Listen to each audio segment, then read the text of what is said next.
Hey everyone, hope everyone is doing well. Today we are going to be wrapping up Chapter 7, as well as Unit 2 here, and we're going to wrap up our coverage of the Progressive Era, and this time we're going to focus on how the government begins to change. So we talked about how the Progressive Era, how it is about individuals seeking the government ability to rein in big business and change a lot of the things that they saw as ills in society. But in order for government to actually be able to do those things, government itself also had to change. So we'll talk about how government begins to change, and we'll talk about the legacy of the progressive presidents, Theodore Roosevelt, Howard Taft, as well as Woodrow Wilson. But we're going to begin first at the local level here and talking about how local government begins to change. So, unfortunately, local government is the government that is the most likely to be corrupted. There's not a lot of attention paid to local government, and so a lot of people just find it really easy to, do what they would like in terms of local government. So what ends up happening is that we have things like voter fraud. So we saw how people would be intimidated by voting for certain candidates, having to have essentially their ballot and vote watched. We have the corruption of political machines, as we discussed, so people like Tammany Hall and the like, not to mention just all the bribery and such.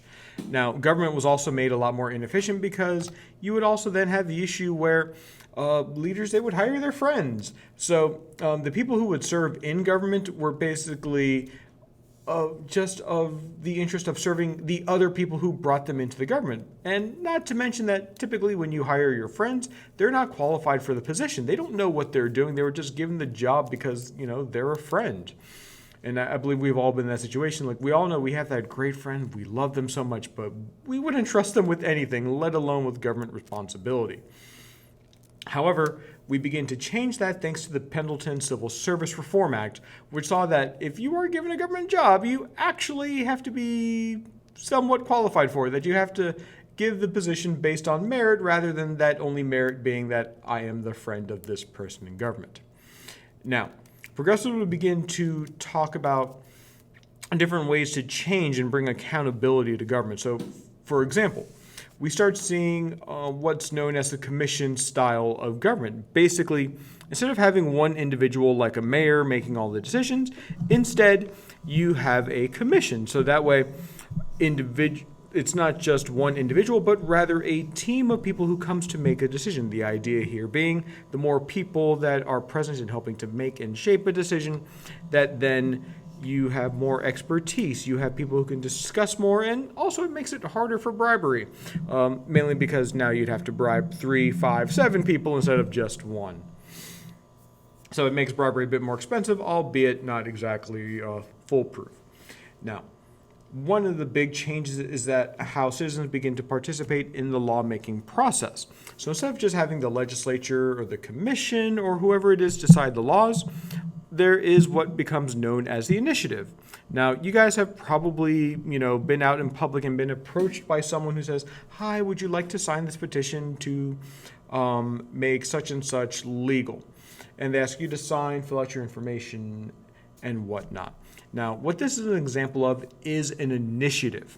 So what people will do is they will gather signatures and they can come up with their own pieces of legislation. So, for example, here in the state of Florida, we had a couple of years ago the movement to allow for convicted felons who had already served their prison time and paid their debt to society to now be allowed to vote again instead of having to go through this long, lengthy process where the governor forgives them. So supporters of that initiative then went out, collected signatures. They got enough signatures, and that initiative then appeared on the ballot. And then Floridians then decided to vote to make that the law. And because enough Floridians voted for it, that is now the law. Now, on the other side of that, we also have what's known as a referendum. And essentially, this is when the government puts up a policy idea to then be voted on by the people to see whether or not it should be done or not. So, for example, a few years back, the city of Miami asked its residents if it would like to build a MLS soccer stadium by the airport. So according to the people who voted, they approved that decision, and now ground has been broken on that site in the hopes of then building an MLS stadium for Inter Miami next to the airport. So that's an example of a referendum. Now, lastly here, we have what we call the recall. Now, this is when citizens are deeply upset with a public official and they wish to remove that public official from office. Now, typically, like when we think of removing an official from office, we think of a process like impeachment or whatnot, but this is more at the local and state level. So what happens here is that much like with an initiative, a signature drive is necessary. So once you receive enough signatures for the request to remove someone from office, a vote is then put up as to whether or not to remove that person from office and then who to replace them with. Now, we saw this in California in the early 2000s, but generally speaking, recalls are rather rare. We did see one in Miami-Dade County for former county mayor Carlos Alvarez, who the people were generally upset by his approval and support for the construction of Marlins Park. So he was recalled, they collected enough signatures, and ultimately he was removed from the ballot. Now, at the national level, what begins to change? So, for example, we now finally have that of the secret ballot. So by 1892, secret ballot becomes like the standard. Is it widespread everywhere? No, but it is like the expectation. Although, interestingly enough, so while you could vote by secret ballot, you could pay someone to vote. So bribery, that wasn't illegal until 1925. But hey, progress. Now, when it comes to the selection of president, you have what's known as the primary process. Now, generally speaking, you would have the selection be made at the party convention. So this is how William Jennings Bryan became president, or rather the presidential nominee for the Democrats in 1896. But eventually, both the Democrats and the Republicans are going to switch over to the direct primary, which is essentially a lot like voting for the president. And how it works is that people in each state will then vote for who they want to be the nominee, and then according to that state's population, they'll get a certain number of votes, and whoever gets the most votes and reaches the qualifying line, they will then be the nominee for the party. But most importantly here is the passage of the 17th Amendment, which allows for the direct election of U.S. senators. Now, since the time of the Revolution, with the signing of the Constitution, all the way until the 1900s, the state legislature would select who the U.S. senator would be. So now, in a move towards the idea of democracy and more popular political participation, people will now make the selection for their U.S. senator. But we're going to go now to the era of the progressive presidents, and we're going to talk first about Theodore Roosevelt. Now, Theodore Teddy Roosevelt, as he was known, comes to us from the state of New York. Now, he was a very popular figure in New York, serving as governor, and he had developed a reputation for supporting a lot of progressive policies. Now, the thing is, Roosevelt was a Republican, but the thing is, a lot of businesses didn't really like a lot of the progressive policies, as you might imagine. So a lot of the corporate Republicans, those based in the Northeast, because again, that's where all the factories are, they're like, we have to find a way to get rid of Teddy Roosevelt from the limelight and promoting, his kind of policies. So the idea then kind of becomes, let's make him vice president. So in 1900, in the election of 1900, we have the re-election of William McKinley, and they would name Theodore Roosevelt to be the nominee for vice president. And the thing is, most vice presidents don't really get much attention. You don't really know who they are. So, for example, for the past couple of years, name something Kamala Harris has done. Or prior to that, Mike Pence, Joe Biden when he was Obama's VP. Dick Cheney, Al Gore, they kind of become more famous after they're done being vice president rather than in the actual office of vice president. So you had a lot of these corporate business Republicans think like, we can make Theodore Roosevelt and his progressive policies go away if we make him the vice president. Unfortunately for those corporate Republicans, William McKinley would be assassinated. And that means, of course, with McKinley being assassinated, that would make the vice president Theodore Roosevelt president, and he will become the youngest president ever at age 42. Now, what he calls for is the following. He calls for what he names the square deal. What this means is there should be a balanced, equal opportunity for everyone. Everyone has a fair shot.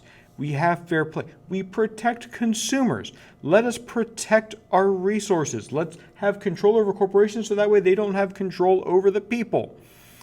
So all of these policies basically, like the worst nightmare of corporate Republicans and of the industrialists of this time, they had this whole plan to keep these policies away and instead bring them right to the forefront of American politics for the next 20 years. Now, what Roosevelt brought to his presidency was a change in the way that he approached big businesses. So, as we talked about before, we had the passage of the Sherman Antitrust Act originally in 1890, but then would be strengthened in 1902, which banned companies from acting as monopoly by buying out their stock options. So this gave further strength to the government in order to prevent monopolies from existing. Now, under Teddy Roosevelt's watch, he would see the breakup of J.P. Morgan's railroad business, not to mention what we saw later with Standard Oil and Rockefeller's company. Now, his actions like this gave Roosevelt the reputation of being a trust buster, as someone who was willing to intervene, use government power to break up these powerful monopolies in ways that are beneficial to the consumer.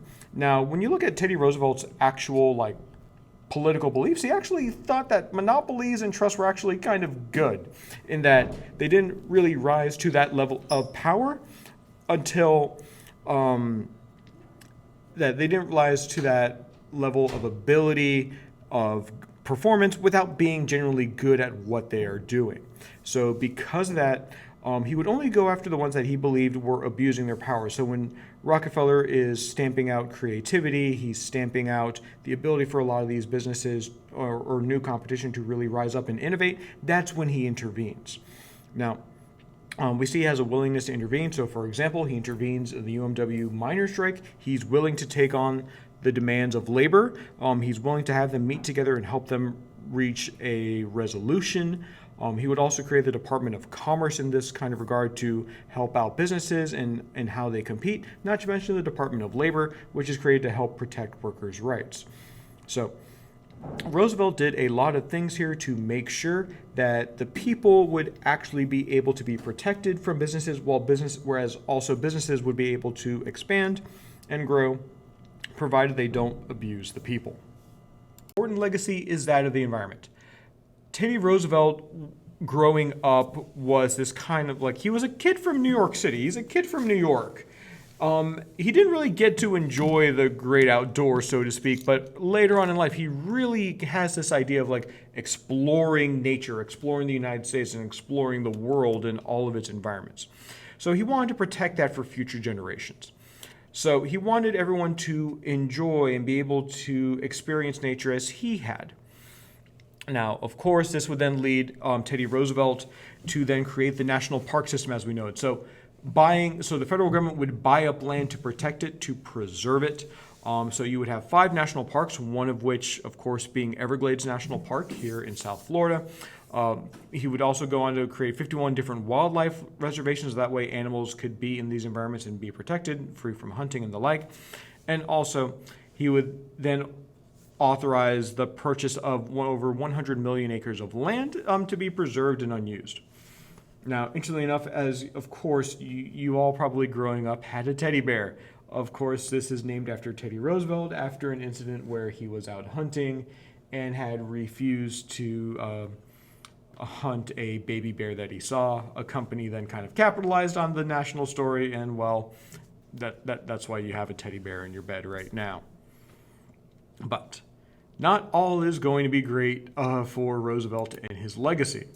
Now, Roosevelt, he gets reelected in 1904, finishes off that term, and he just kind of wants to go off and be an adventurer. He just wants to go and experience the world. He's 50 years old. He's like, I'm going to go live the rest of my life. I'm going to go enjoy myself. So he kind of taps his Secretary of War, William Howard Taft, to be his heir apparent, to be the one to carry on the legacy. As we kind of see there in the political cartoon, Roosevelt kind of makes Taft his little prince, his very little but very big prince, if you catch my meaning. Now, Taft would defeat, of course, none other than William Jennings Bryan. So there's that. Now, the thing is, when Roosevelt leaves the presidency, he warns Taft, like, you have a fraught balance here in the Republican Party. You have people who follow my progressive politics, who believe in my form of government intervention, and then you have the corporate interests. Now, what he tells Taft is like, look, one of the things you can't do is pass a tariff.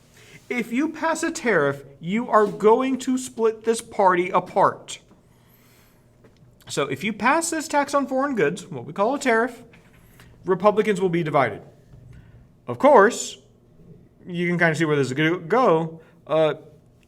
Taft is going to pass a tariff, most namely the Payne-Aldrich tariff. Progressives, they hate Taft for this. They feel that tariffs limit trade opportunities overseas, that it diminishes the economy and only promotes the protection of American businesses, so it's not very good for the consumer. So progressives feel betrayed by Taft. Even further, though, besides the tariff, Taft would begin to roll back some of the environmental policies that Roosevelt had promoted. And so when Richard Bollinger, who, in his capacity as Secretary of the Interior, meaning he is in charge of all the land that the U.S. government owns, he would proceed to sell off that federal land, and you imagine he would sell it off to the worst people possible, oil businesses. So that would anger the conservationists. So the progressives within the Republican Party are not too happy with Howard Taft. Now, ultimately, what that's going to lead to is Teddy Roosevelt coming back.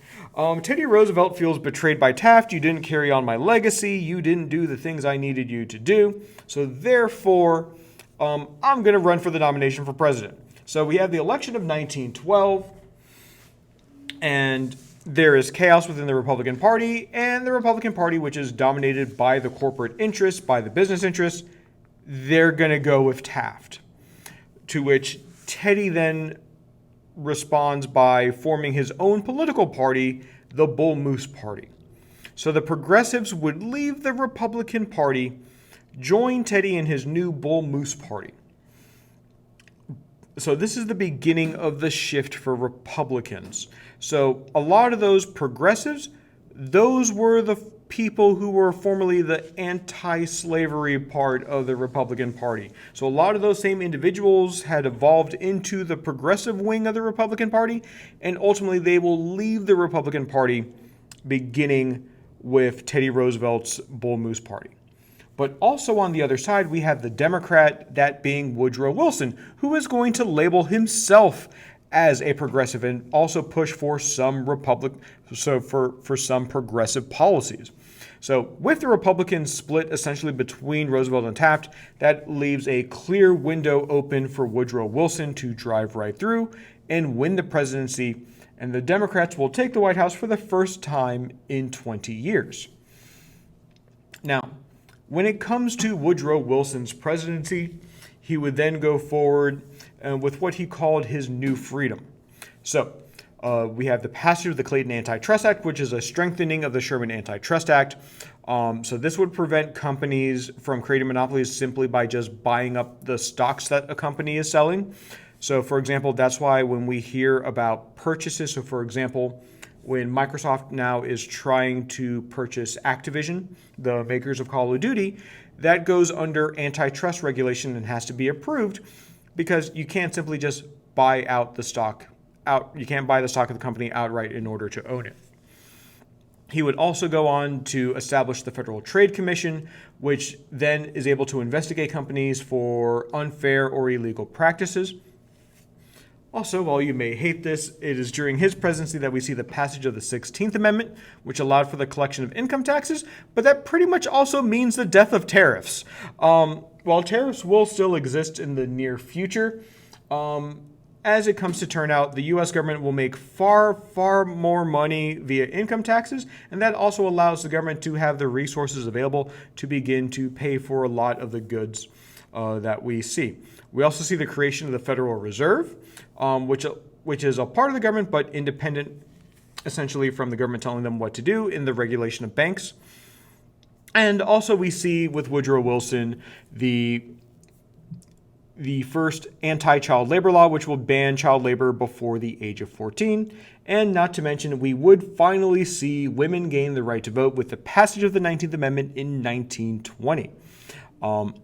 However, so far, this sounds like a really great president. He's done a lot of reform, strengthened controls against big business, allows for investigation of them, more protection of consumers, expanding the ability for the federal government to intervene in the economy, expanding opportunities for the government to provide services for individuals, not to mention women getting the right to vote. Sounds like a great president until you kind of realize the other part and failure of the progressive movement in that they really didn't do anything for African Americans. So Woodrow Wilson, for all the things that we just talked about before, is a horrific racist. So the image there that you see on the screen, that is in relation to the 1920 film Birth of a Nation. It is a film that essentially glorifies the Ku Klux Klan. It leads to the second rise of the Ku Klux Klan following their first dissolution during Reconstruction. So Woodrow Wilson, he is not going to promote anything for African Americans. He is a horrific racist. And the reason why I bring up this horrifically racist film that glorifies the Ku Klux Klan is because Woodrow Wilson would show it to any person who came to the White House. So if you came to visit the White House and Woodrow Wilson was there, he was going to show you Birth of a Nation. Now, it wasn't just that, but he allowed for discriminatory policies against African Americans, allowed for open discrimination. He opposed anti-lynching laws, and segregation only got worse during his administration. Things only got worse with more racial violence, more issues, and Woodrow Wilson and the progressives, unfortunately, didn't really do much about it. Now, that brings us to an end of the chapter. So thank you guys for joining me yet again. So with this end of the chapter, remember we are going to begin to prepare for the Topic 2 test. So be ready for that coming shortly. So use all these notes in order to help you guys and be ready for the exam. But until next time, thank you all, and I'll see you all soon. Bye.